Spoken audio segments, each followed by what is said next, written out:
For that place is holy where we meet one another, where lives touch, where love moves, where hope stirs. This is holy ground. How much we need this moment, the time to be in reverence before that which is ultimate in our lives.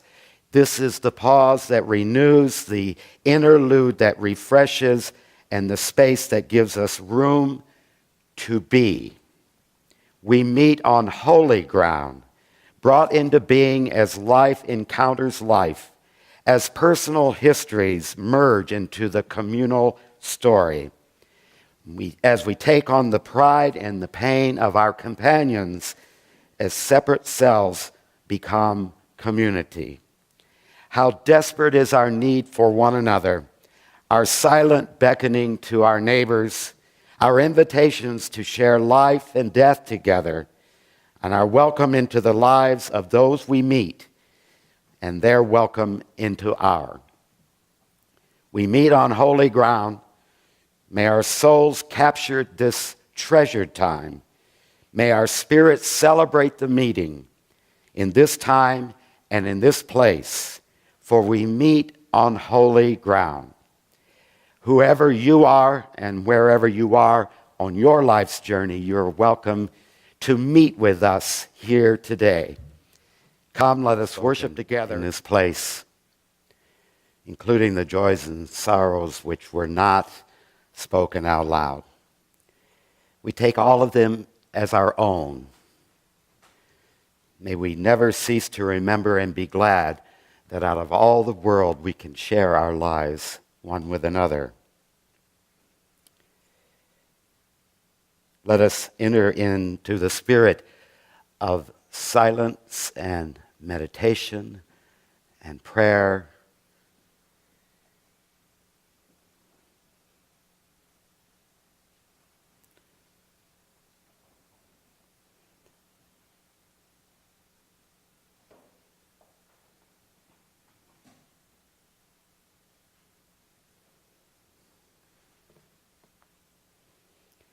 Let us be at peace with our bodies and our minds.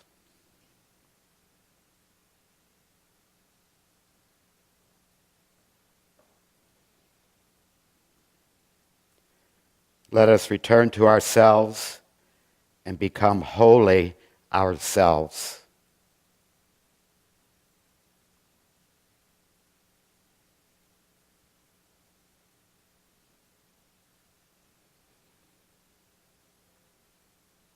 Let us be aware of the source of being common to us all and to all living things.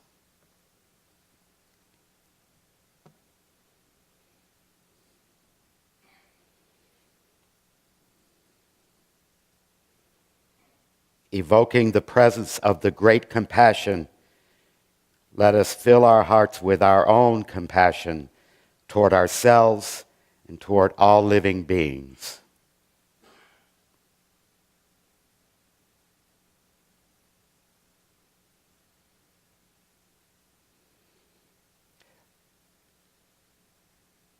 Let us pray that we ourselves cease to be the cause of suffering to each other.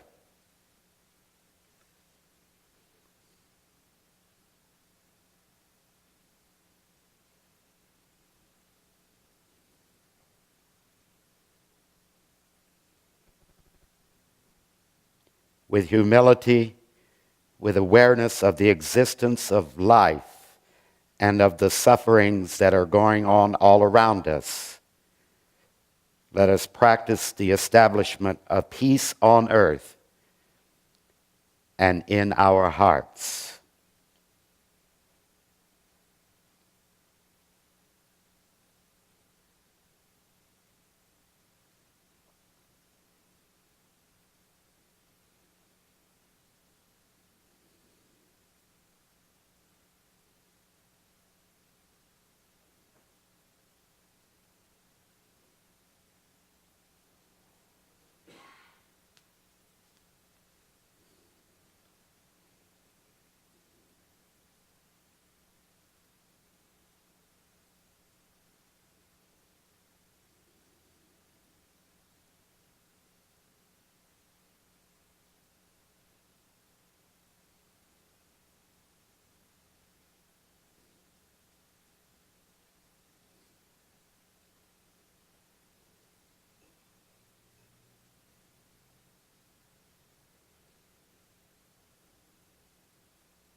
We say these things.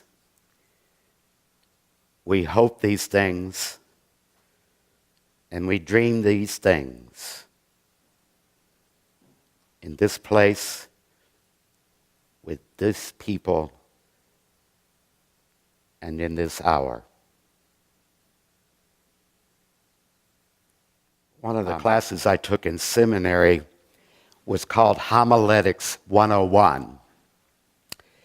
Homiletics is a $10 word that means preaching. And the idea is that most ministers should know how to preach. And there are many rules to creating a good sermon, a sermon that will not induce drowsiness, yet inspire hearers to live a good life. One of the rules says that a good sermon should have what they call a central metaphor. And that is that everything about the sermon is referring to this metaphor. In most houses of worship, the metaphor is given from a reading of some sort, usually from the scriptures of that particular group. And I see that we're at the time of year that the halo effect is taking place. And by the way, I just want to congratulate all of you for being here today, considering that it's not actually 10 o'clock that we started the meeting. It took a great deal of courage, first of all, to remember to set the clocks up before you went to bed, but then to actually wake up and say, I know it's really not this late, so I'm going to stay a little while. So let's take a moment to pay tribute to those people who are doing that very thing right now, and will probably show up in about 20 minutes. Bless them, and it's that extra hour of sleep that they got today. So they come from the scriptures, these central metaphors. Now, we Unitarian Universalists don't really have any scriptures, so we're allowed to use lots of places to find our metaphors for our sermons, and I'm going to do that today. And the metaphor that I want to use today is this: a road map. There it is. This is a road map of Los Angeles, and you can just open it up, and you can just go anywhere you want to go in Los Angeles by following these little lines, which are the roads carrying things from one place to another. So before we get into what a road map is, let's just remember what a metaphor is. A metaphor, it comes from Greek words, and it literally means this: carrying a burden from one place to another. A metaphor carries the burden of meaning from one word to another word, or to another concept, another idea.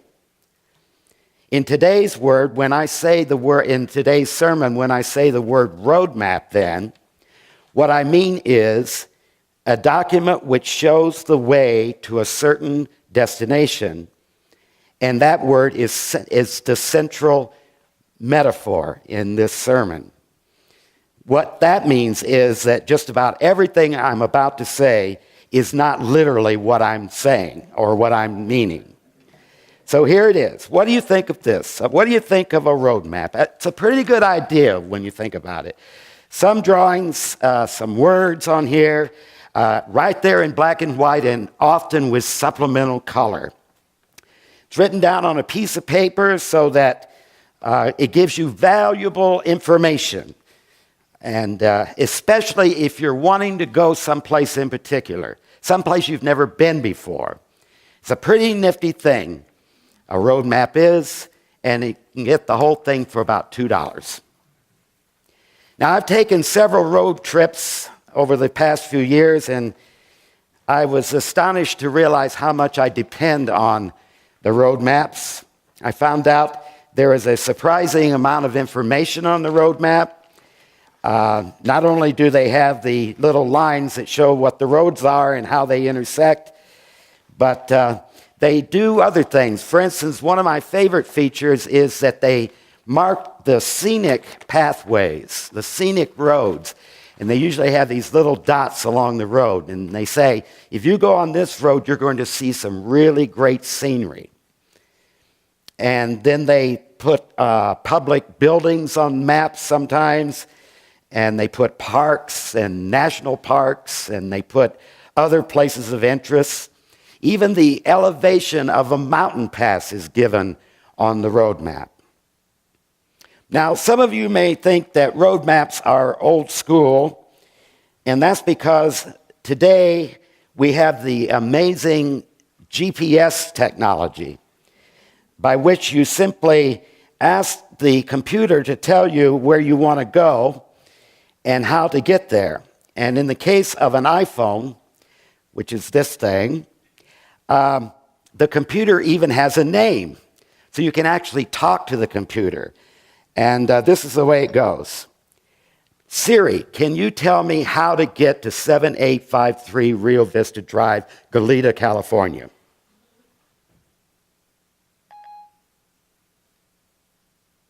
Getting directions to 7853 Rio Vista Drive, Goleta. And then the map comes up on the little screen. And if you want, Siri will even guide you along the way. Say, turn right in 200 feet, go down the street and make a left, and it works just like that.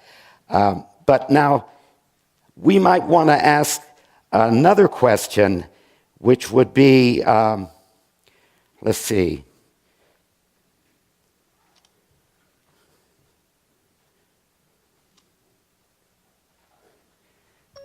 Siri, can you tell me how to get to heaven?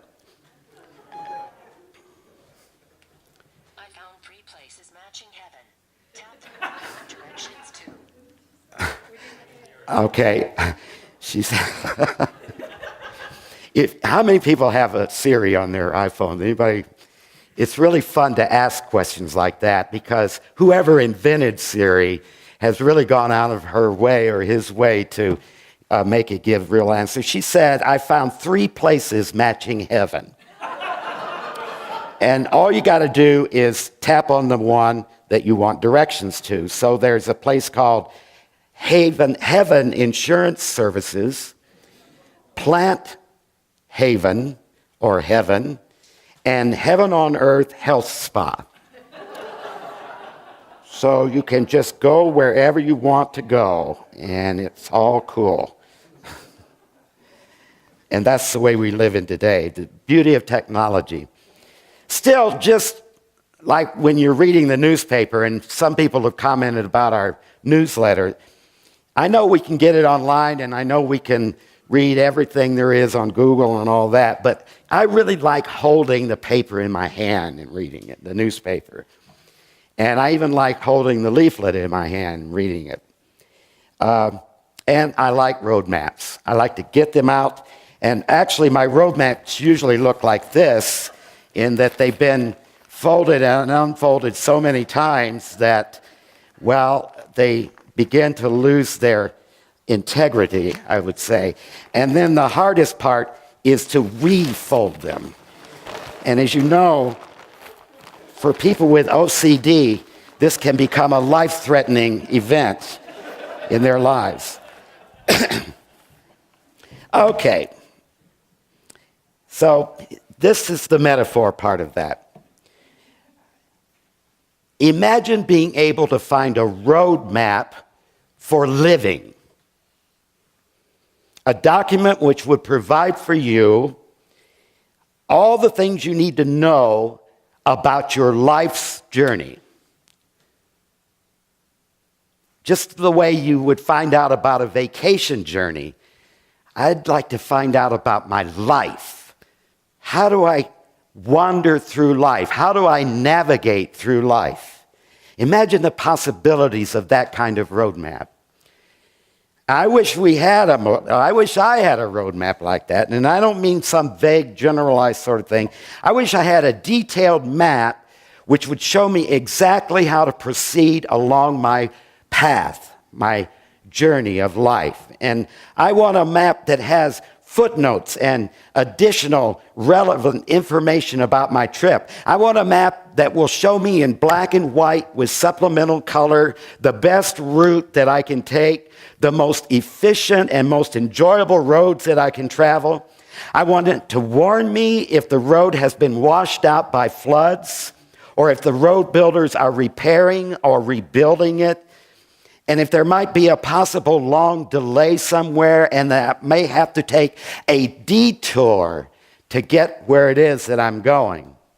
What are the nature of the rivers and the natural boundaries I have to cross? What's the altitude and the difficulty of passing through those mountain passes? Sometimes they can be dangerous. And I want detailed information on the location and guaranteed quality of service stations along the way, where I can be sure to refuel so the trip becomes easier for me, and where if my life machine breaks down, I can know that there are qualified personnel who can fix it. Also, I want to know the condition of the restrooms along the way. Will the road be winding and dangerous? Or can I point the car in the right direction and engage some kind of cruise control? How about the highway patrol? Are they mean to strangers on the road that I'm taking, or are they there to help out? Can my map warn me of speed traps and other hazards along the way? I want to gain information about my destination, but also about the sights that I don't want to miss along the way. I want to know where those scenic roads are, the spectacular views, and even the roadside attractions. It would help me to know how far my destination is and about how long it will take me to get there. Will it be a hard trip full of difficulties and doubts, or can I be assured that I will make it all right? And I might call that blessed assurance. And what about that final destination? Am I clear about where it is that I actually want to go? Am I certain about why I want to go there? Can I be sure that unlike Oakland, California, according to Gertrude Stein, there even isn't a there? And what's it like there? What kind of climate is there? And what's the geography like? How friendly are the people? Or is there anyone there at all? Will I feel good about being there? So I decided that I not only need a roadmap for my life, I could use a whole corporation, maybe something like AAA, the American Automobile Association, to guide me on this journey. After all, it's the business of AAA to make trips good for people, to keep the fear of the unexpected and the unpleasantness out of things as much as possible. And that's what they get paid for. I could really use something like that, a corporation, an association, all of whom gather together to figure out exactly what turns to make along the way and what direction we want to go. I don't actually want to be alone. Maybe I would rather ride on a bus. But I actually like driving my own car, and if I'm going to drive my own car, I want what those Allstate insurance ads say, that you're in good hands with Allstate. I want to be in good hands on this trip. But I also want the emotional and psychological knowledge that in certain important ways, there are people who know things that I don't know, who will be part of my trip. It would be very helpful to include people who have been there already and might know some of the hazards along the way, as well as the delights. Of course, the primary concern is, where is it that I want to go, and what is my destination, and where do I want to end up, and what do I expect to find there? That old saying that says, if you don't know where you're going, you will probably never get there. That's true.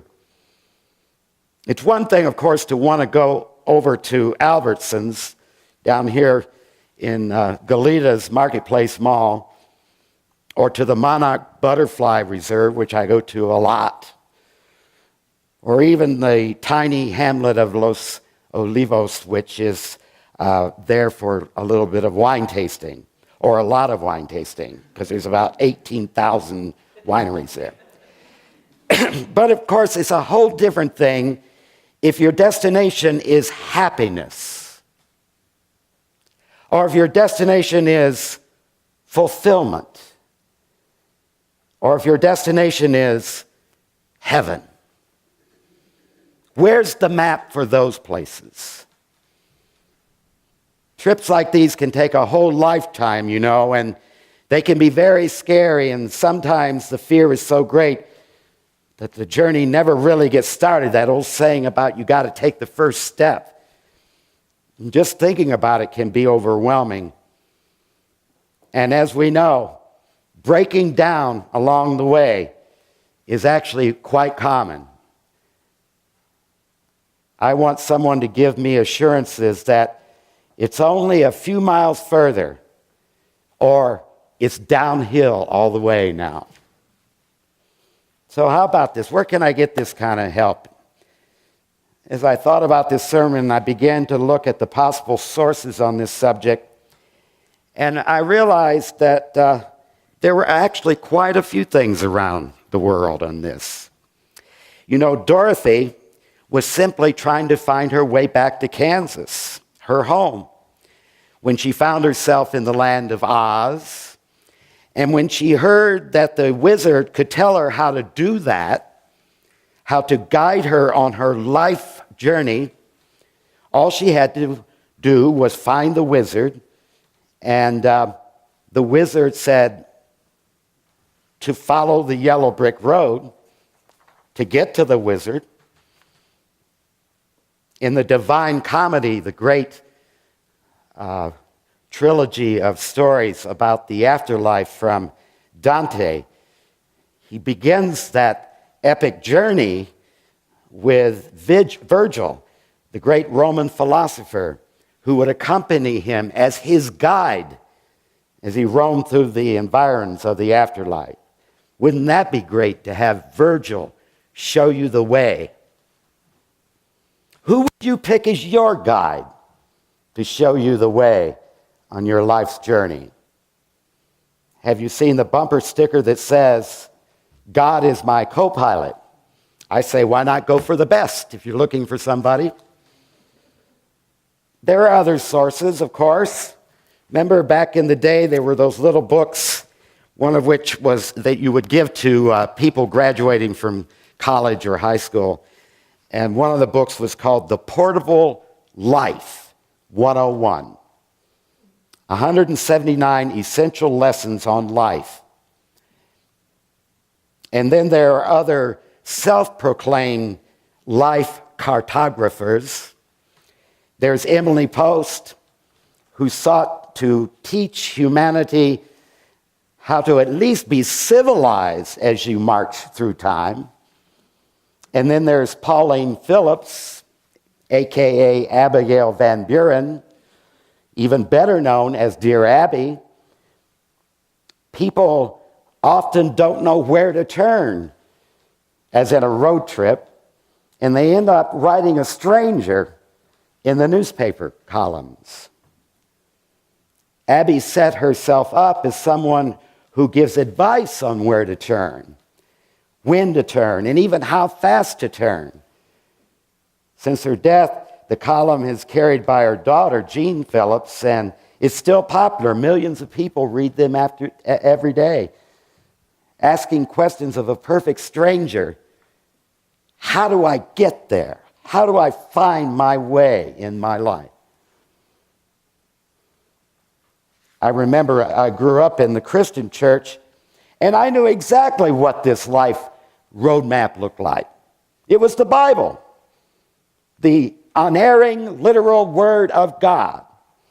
I was taught that the Bible had answers to every possible question, and especially those questions concerning journey through life. What's more, the Bible described in some detail, although not enough detail, the final destination, which in that book is called heaven. I have to say that I miss the comfort of believing that there is a book that I can hold in my hand which will tell me how to live my life, which way to go. A source of truth. And you know, millions of people believe that about the Bible. They turn to it and other scriptures for information on how to live their lives and to make their journey. The Quran is a source like this for millions upon millions of Muslims throughout the world, and it contains the exact words of Muhammad, the great messenger from Allah. The Pali Canon, compiled about 80 BCE, contains the earliest texts of Buddhist scripture. Zen Buddhists in the Mahayana traditions look to the dhyana, a form of meditation, to understand the Buddhist life. Hindus turn to the Rig Veda, which is a collection of hymns to various Aryan deities and tell of ancient Hindu beginnings. A philosophical discussion of the Vedic literature is called the Upanishads. And the Bhagavad Gita is translated into English as it is. For guidance in living, the Jews look to the Torah, which are the first 5 books of the Hebrew Bible, and the Talmud, which is a collection of commentary on the Torah. And then my favorite there is the Tao Te Ching, which is best translated as the way. Talk about a roadmap. The way for the religion that we know as Tao. Confucianism has a system of ethics, a theory of government, a set of personal and social goals. And the Analects of Confucius were originally written to be a guide for living life. In the earth-centered religions and other primal religions, the oral traditions, the recounting of the stories of the great ancestors inform the people of how to live life.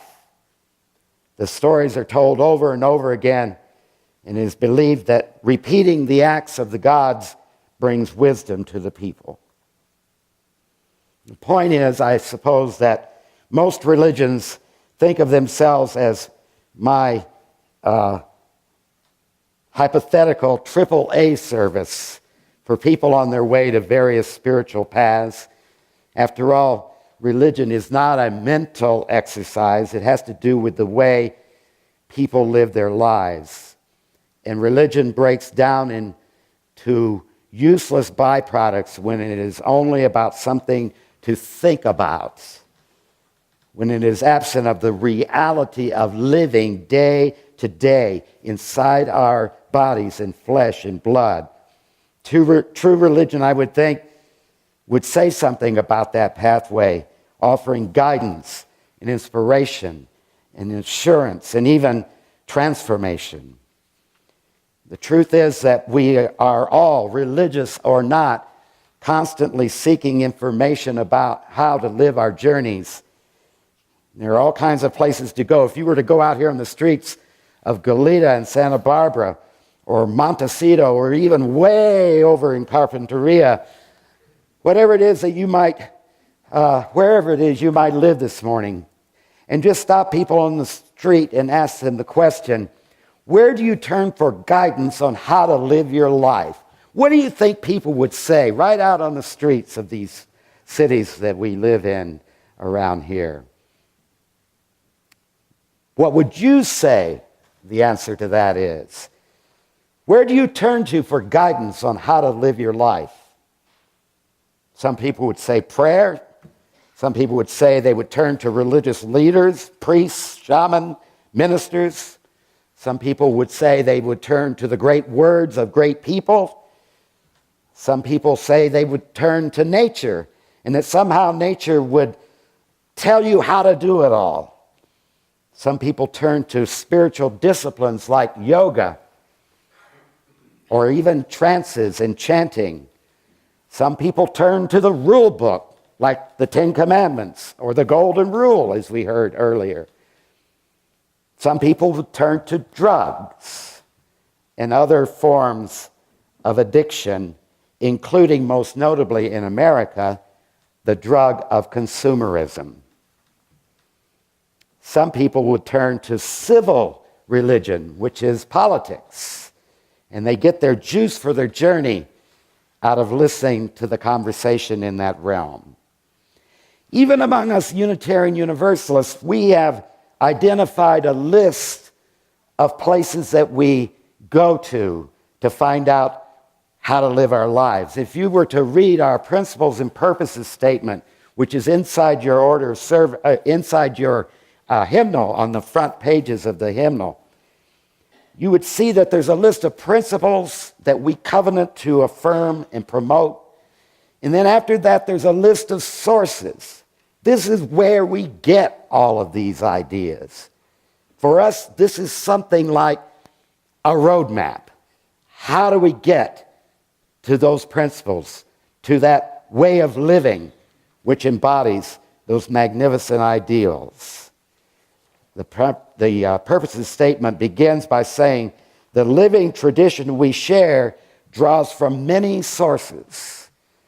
And I would invite you to look closely at that sometime, because for us anyway, we can find a lot of truth and a lot of what we need to live our lives in those statements. But wherever you go to find the way, I don't think that's enough for me. The Bible's great. All the other sources are great. But it's not enough. Because for me, I have to have company in this trip. I have to be together, a part of a group where I can receive inspiration not only from sources outside, but I can receive inspiration from the people around me, sitting next to me, in the room, in the sanctuary of the beloved community. I want to be part of a collective effort where the purpose is to discover and to celebrate these truths. I want to be part of something bigger than myself and even my own ideas about where it is that I'm going. A place where I can take what I've learned and share it, and also share what others have come up with in their lives. And I want to be able to check things out, to hold ideas up to the light, and to ask for opinions. I want to be with a concerned, supportive group who can be with me if I falter. If I falter, I will be in good company. A place where arms will hold me up when the journey gets hard. I want to be in a place where people hear me as I listen to others also. And people won't laugh at me. They will celebrate with me on the occasion of my day-to-day living. A thrilling outcome of this collective journey, of course, is the journey itself. It becomes more important, in fact, than the final destination. You know, the old Unitarian joke is that when offered a choice between a pathway that says, or a sign that says, this is the pathway to heaven, and another one says, this is the way to a discussion about heaven, so many of us choose that latter one. It's the discussion, it's the conversation, it's the exchanging of ideas about where it is that we want to go as individuals and as a community. You know, the best movies there are these road trip movies. And again, all the fun in those movies takes place on the trip, not where they're going. Usually where they're going is an anticlimax of some kind. And actually, it's not even important. But along the way, there's a lot of great fun that happens. And that is certainly true in the pathway that we take as the community of faith here at Live Oak. The beloved community here provides us with a vehicle, something like a bus maybe, where we travel the road together. And it really doesn't matter where we arrive at a certain destination. The main thing is that we're all getting on the bus. In fact, that's sort of the theme of our upcoming stewardship campaign, which says, we're all going together here. And we don't want to leave anybody out. We want you to be part of the trip. So get on the bus. We're going to have a trip together. We're going to go together, and we're all going to contribute to the health and welfare of our bus, our beautiful place here together where we are traveling. We get on the bus together and we travel. So that's why we sing this last song, which says, I'm on my way.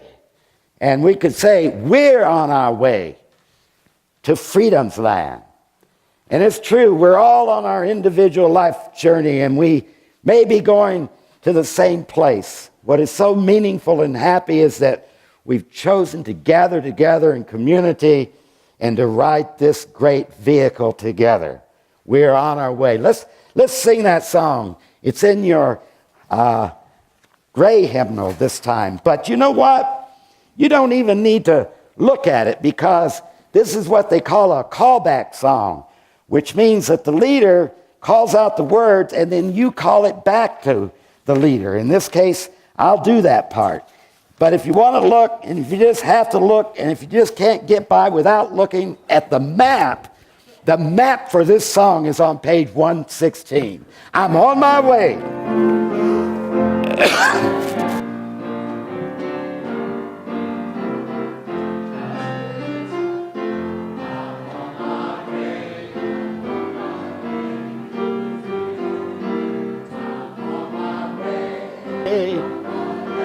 To freedom's land. I'm on my way to freedom's land. I'm on my way, great God. Well, I'm on my way. Okay, wait a minute. Keep it going. All right, now we're going to get this together here, so put down your book. You don't need to look at the book. It just says the same thing over and over again. So, and if you can't remember what I just said, go la, la, la, la, and that's okay. The most important point of this song is that we are on our way together.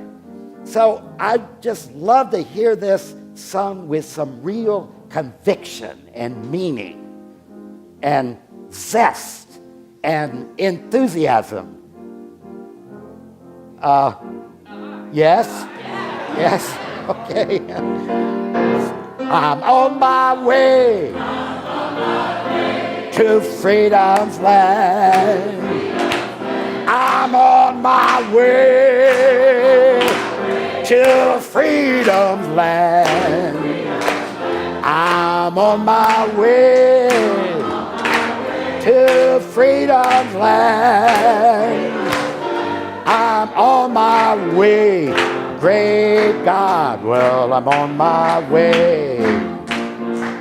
If they say no, I'm gonna go anyway. If they say no, I'm gonna go anyhow. Well, if they say no, I'm I'm gonna go anyhow. I'm on my way. Great God, well, I'm on my way. Now this time say we. We're on our way to the promised land. We're on our way to the promised land. We're on our way to the promised land. We're on our way. We're on our way. We're on our way. We're on our way to freedom's land. We're on our way to freedom's land. If they say no, I'm going anyway. I'm on my way. Great God, well, I'm on my way.